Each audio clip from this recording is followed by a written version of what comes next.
Good morning students. आज हम discuss करेंगे किसके बारे में, भारत में चुनाव सुधार से संबंधित कुछ महत्वपूर्ण समितियां।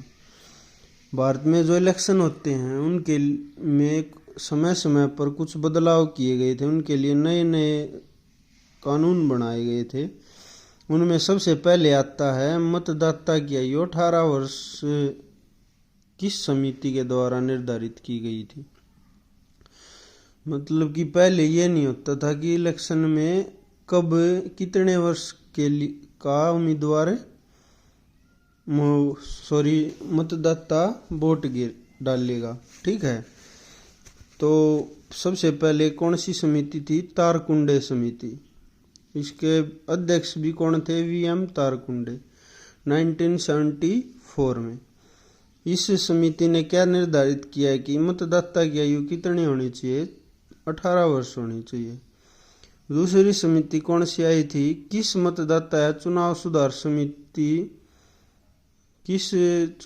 समिति द्वारा मतदाता परिचय पत्र बनाने की घोषणा हुई? श्यामलाल सकदर समिति। ठीक है, सबसे पहले ये पूछ ले कि मतदाता का परिचय पत्र, वोटर कार्ड कब किस समिति द्वारा बनाने का निर्णय लिया गया? तो श्यामलाल सकदर समिति, 1981। तो वोटर आईडी बनाने का निर्णय कब लिया गया? 1981।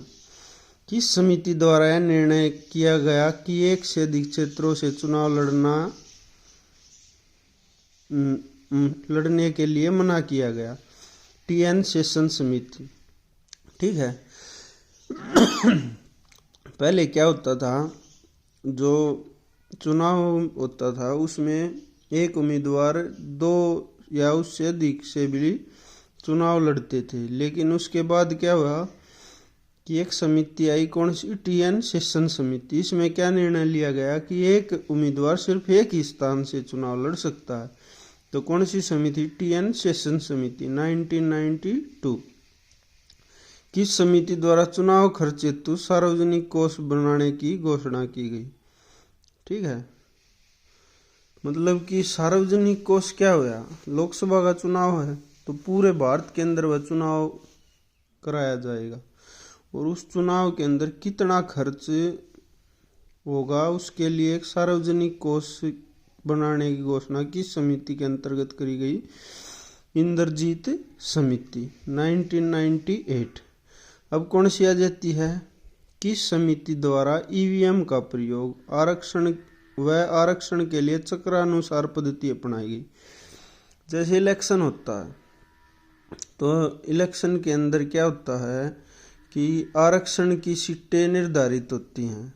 तो कई बार क्या होता है, सर्कुलेशन चलता है। अब इस जिले के अंदर आरक्षित सीट आई, अब उस जिले के अंदर आरक्षित सीट आई।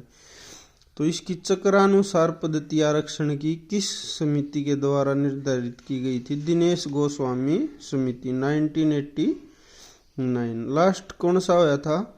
किस समिति द्वारा चुनाव के लिए न्यूनतम शैक्षणिक योग्यता, मतलब कि कोई नेता है वो उठा, उसके लिए 8वीं 10वीं न्यूनतम शैक्षणिक योग्यता निर्धारित की गई। तो वो कौन सी समिति थी?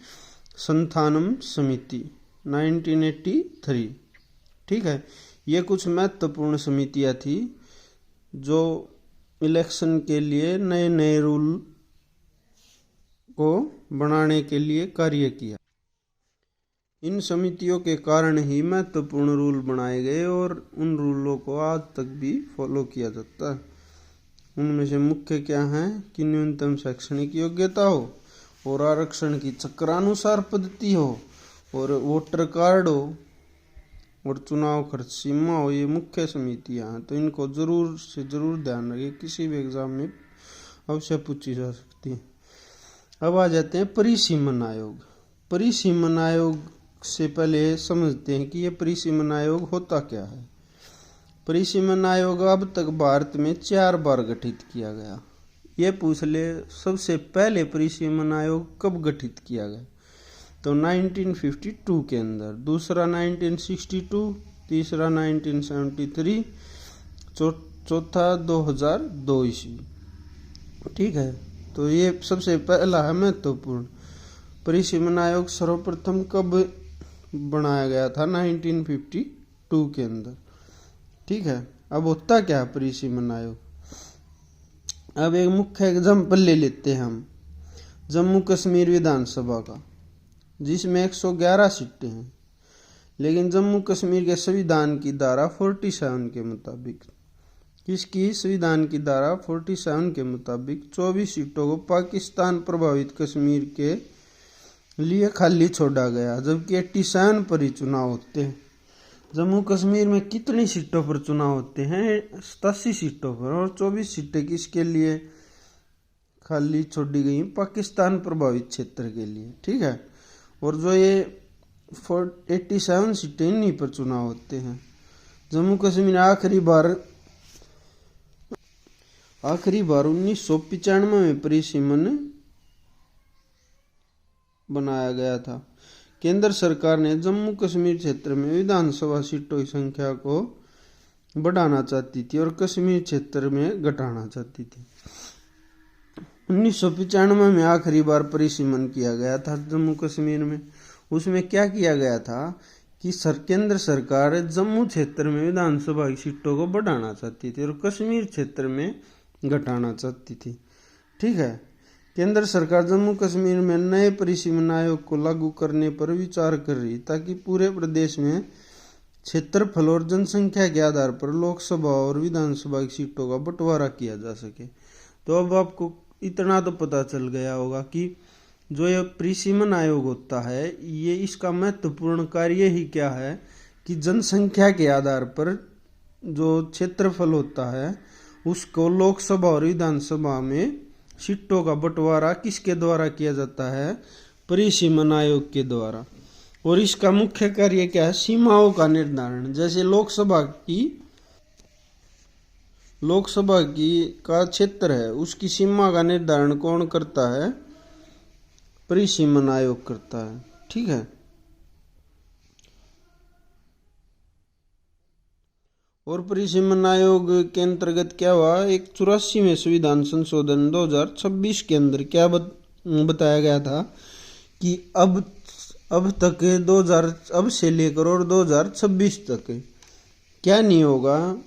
कोई भी लोकसभा और विधानसभा की सीटों में बदलाव नहीं होगा। ये सुनिश्चित किया गया था कि ये सीटें इतनी ही फिक्स रहेंगी।